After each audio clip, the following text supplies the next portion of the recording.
Pada episode Bito kali ini, kita sudah kehadiran seorang narasumber yaitu Bapak Haji Dian Herdiawan, SPMM, selaku Kepala Bidang Tanaman Pangan dan Hortikultural dan Penyuluhan.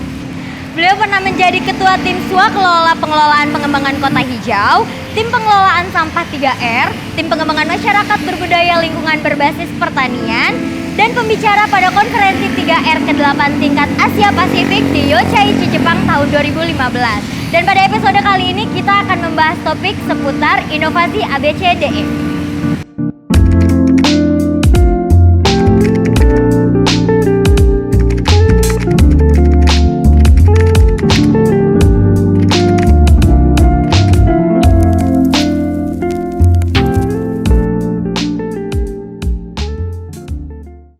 Bogorian, bertemu lagi dengan saya Mona Lisa dalam acara Bitalk Bogor Talk. Pada episode kali ini kita sudah kedatangan seorang narasumber yaitu Bapak Haji Dian Herdiawan SPMM selaku Kepala Bidang Tanaman Pangan dan Hortikultural dan Penyuluhan. Selamat datang Bapak, bagaimana kabarnya Pak? Sehat? Alhamdulillah dan luar biasa tentunya. Oke, Bapak, hari ini kita sharing-sharing sedikit ya mengenai inovasi ABCDE. Boleh jelaskan sedikit Pak, apa sih inovasi ABCDE itu? Ya, jadi ABCDE itu singkatan dari Agriculture Based Community Development Environment, yaitu pembangunan lingkungan pada kelompok masyarakat berbasis pertanian. Jadi kami di sini mengajak masyarakat khususnya kelompok tani di Kota Bogor untuk sama-sama bersinergi program dan berkolaborasi kegiatan dalam menciptakan atau mewujudkan kampung-kampung tani perkotaan yang ramah lingkungan. Dengan semangat tentunya adalah kita jaga alam, alam jaga kita, di mana kita ketahui bahwa apapun yang dilakukan oleh manusia, maka alam akan dengan cepat menyeimbangkannya. Jadi inovasi ini adalah terutama sekarang Bogor berkebun sebagai solusi terhadap keterbatasan lahan di perkotaan untuk bertani berkebun. Yang kedua juga solusi untuk sampah organik, di mana sampah organik ini bisa diolah menjadi sumber daya untuk pupuk. Dan saat ini kita ada namanya itu adalah biokonversi BSF, Black Soldier Fly, di mana sampah organik ini akan diproses menjadi pakan alternatif ikan dan juga unggas, dan juga kaskotnya untuk pupuk organik. Dan yang ketiga adalah sebagai solusi terhadap sampah non-organik. Dalam hal ini adalah sampah organik seperti halnya bekas-bekas kemasan, botol aqua menjadi pengganti pewadahan atau pengganti polybag.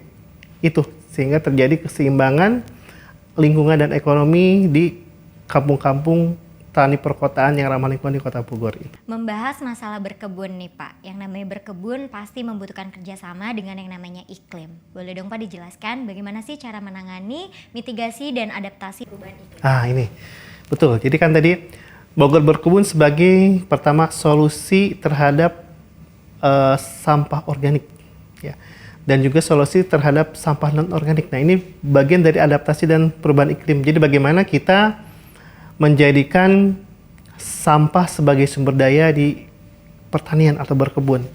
Jadi kami dalam hal ini DKPP itu memberikan pendampingan dan pembinaan dalam kegiatan Bogor berkebun, di mana tugas kami adalah memberikan penyuluhan dalam rangka meningkatkan pengetahuan, sikap, dan keterampilan bagaimana melaksanakan kegiatan berkebun atau bertani yang ramah lingkungan.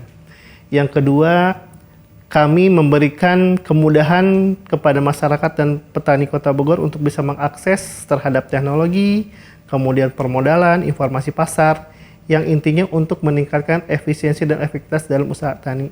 Nah yang ketiga, ini yang sekarang yang kaitan dengan tadi adaptasi dan mitigasi perubahan iklim, bagaimana kami meningkatkan kesadaran masyarakat terhadap implementasi pelaksanaan fungsi-fungsi lingkungan hidup. Ini yang sangat-sangat terkait, sehingga kami lebih mengedukasi masyarakat untuk mau melaksanakan kegiatan yang sifatnya organik, memanfaatkan pupuk organik, pestisida nabati, dan juga kegiatan-kegiatan yang ramah lingkungan, seperti halnya kegiatan budidaya dengan sarana hidroponik. Ini juga ramah lingkungan dan terhubung dengan adaptasi dan mitigasi iklim karena apa? Dengan hidroponik kita tidak akan mengenal musim kemarau atau musim penghujan karena dengan hidroponik itu penggunaan air terkontrol ya dan tidak boros karena di bak-bak penampungan kita hanya bisa melaksanakan kegiatan-kegiatan yang terkontrol dan terukur dengan hidroponik ini bagian dari adaptasi dan mitigasi perubahan iklim. Melalui inovasi ABCDE ini pasti proses berkebun dilakukan dengan sangat baik dan tidak sembarangan. Bagaimana sih Pak cara menciptakan pangan yang sehat dan baik? Ya, yang pasti pangan yang sehat ini adalah kalaupun kita melaksanakan pemupukan secara teratur atau berimbang. Dan kami pun mengedukasi masyarakat tani untuk tidak menggunakan pupuk ataupun pestisida kimia sintetis atau buatan. Sebetulnya tanaman itu membutuhkan unsur kimia, tapi kimia yang alami, ya, bukan yang sintetis atau buatan. Dan dalam memberikan nutrisi atau pemeliharaan tidak berlebihan sesuai dengan dosis. Kecuali pupuk organik. Kalau pupuk organik atau pestisida nabati itu aman, banyak digunakan juga efek sampingnya tidak ada. Tapi kalau yang kimia sintetis ini yang banyak menjadi racun yang akhirnya bisa menyebabkan pangan tidak sehat dan mengganggu tubuh manusia ataupun hewan lainnya juga terganggu dengan adanya kegiatan-kegiatan yang tidak ramah lingkungan dan menggunakan pupuk kimia sintetis dan pestisida sintetis racun yang berlebihan itu. Inovasi ABCDE ini mulai bersosialisasi pada tahun 2019 sampai di Desember tahun 2020 sudah mulai diresmikan oleh Bapak Wali Kota. Betul.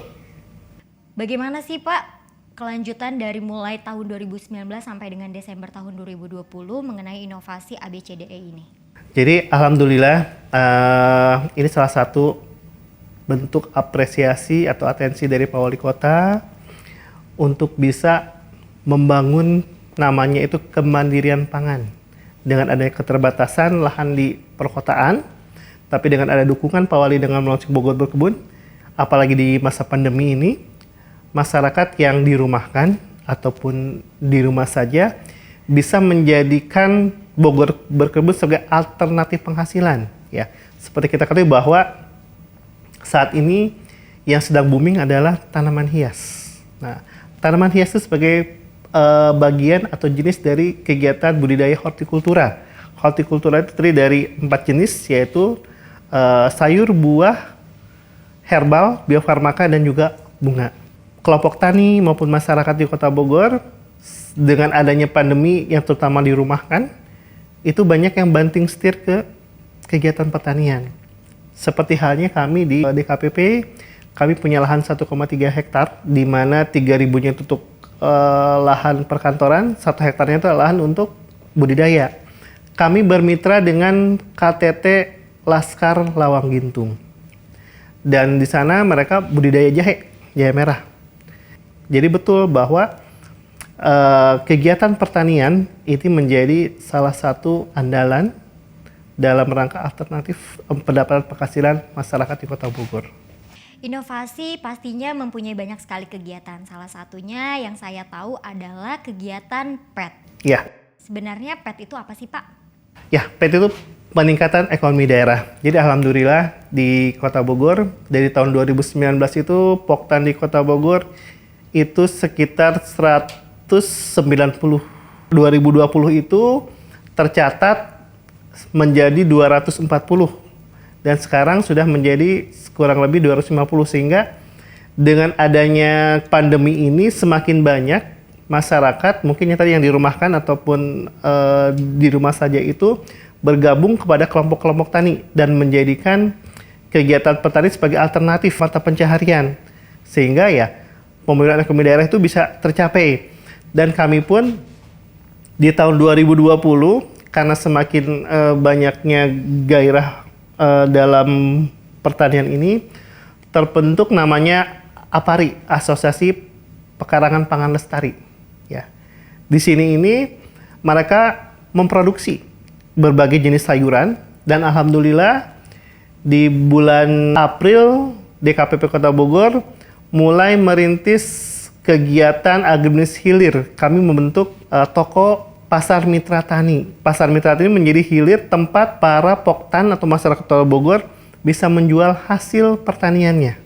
Dan alhamdulillah, poktan-poktan di Kota Bogor ini sangat-sangat terlihat. Kami ada WA Group Bogor Berkebun. Di situ bisa saling tukar informasi. Dan alhamdulillah juga kami sudah ada portal Bogor Berkebun. Dan kami pun terima kasih pada Diskominfo telah memfasilitasi kami untuk portal bogorberkebun.kotabogor.go.id sehingga memudahkan masyarakat untuk bisa saling tukar informasi di sana. Dan berbicara masalah hasil. Ya. Kalau boleh tahu apa sih Pak hasil atau pencapaian dari kegiatan PET ini? Hasilnya adalah semakin mudahnya masyarakat Kota Bogor itu bisa mendapatkan sayur mayur segar di setiap kelurahan. Ya karena di Kota Bogor, terutama kelompok wanita tani dan masyarakat tani itu sangat antusias dalam melaksanakan kegiatan urban farming atau berkebun. Itu pun kami pernah melonsing dan sampai saat ini masih berjalan istilahnya itu klinik Bogor Berkebun, di mana sejak di-launching oleh Pak Wali tanggal Desember 2020 kurang lebih 150 orang itu sudah menukarkan fotokopi KTP dengan benih sayuran yang ada di kami. Dan itu yang di luar dari kelompok tani. Dan kelompok tani pun juga banyak yang mengajukan benih. Dan kami mendapatkan benih selain dari APBD juga dari perusahaan-perusahaan CSR benih dalam rangka mendukung Bogor Berkebun ini. Pada era saat ini, setiap kegiatan pasti melibatkan yang namanya teknologi. Dalam program ini, teknologi apa sih Pak yang digunakan?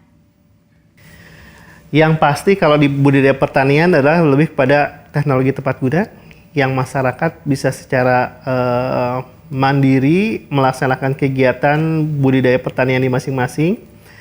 Contohnya hidroponik. Modul hidroponik itu lumayan harganya dari perpipaan. Tapi kami dengan adanya teknologi tepat guna, kami ada namanya itu hidroponik babe, barang bekas. Jadi mereka merakit modul-modul hidroponik itu dari barang-barang bekas sehingga harganya itu lebih murah. Yang penting kan fungsinya tetap sama. Kemudian juga kami ada teknologi informasi yang tadi melalui portal Bogor Berkebun, di mana masyarakat Kota Bogor bisa mengakses portal Bogor Berkebun ini, bisa berkomunikasi, menanyakan, mendapat bimbingan, dan kami pun juga selain di portal Berkebun, setiap masyarakat yang menukarkan KTP ke kami untuk benih dan juga kami berikan buku soft copy, buku saku Bogor Berkebun, bagaimana cara melaksanakan kegiatan budidaya pertanian di lahan terbatas dengan memanfaatkan sumber daya yang ada di sekeliling kita, yaitu otomatis harus yang organik yang kita kembangkan gitu Mbak Mona. Oke, kita masuk ke pertanyaan terakhir ya Pak. Bagaimana sih harapan Bapak untuk program Bogor Berkebun ini agar kedepannya seperti apa? Harapan ke depan yaitu kami sih harapkan kegiatan Bogor Berkebun itu bisa masif sampai ke sekolah, hotel, perkantoran. Jadi kan kalau dulu tuh ada istilah RTH, ruang terbuka hijau. Kalau kita RTH kan pasti ke tanaman-tanaman estetika yang indah-indah. Ternyata hortikultura itu juga bisa menyumbang RTH, tapi RTH produktif. Ya, kalau RTH estetik kan hanya bisa dipandang. Nah, kalau RTH produktif itu kan bisa dipandang dan bisa dijual. Beberapa poktan di Kota Bogor sudah menggunakan fasilitas umum FASUM yang untuknya RTH itu menjadi RTH produktif. Contohnya KWT Berkah MBRR di Katulampa itu sudah memanfaatkan FASUM seluas 2.500 meter persegi untuk Bogor Berkebun sesuai dengan misi Kota Bogor.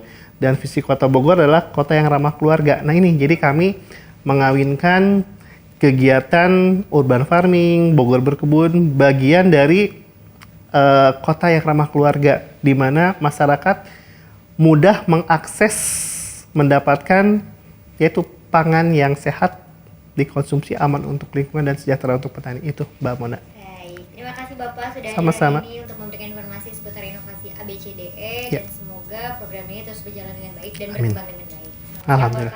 Siang Mbak Mona, terima kasih atas waktu dan kesempatannya. Semoga bermanfaat. Kita jaga alam, alam jaga kita. Terima kasih. Terima kasih Bogorian sudah menyaksikan video ini. Semoga episode kali ini bisa menambahkan informasi lebih kepada kalian. Dan jangan lupa terus saksikan Bitalk Bogor Talk cocok, jangan lupa juga untuk di like, komen, dan subscribe karena kita akan terus memberikan informasi terupdate. Sampai bertemu di episode selanjutnya.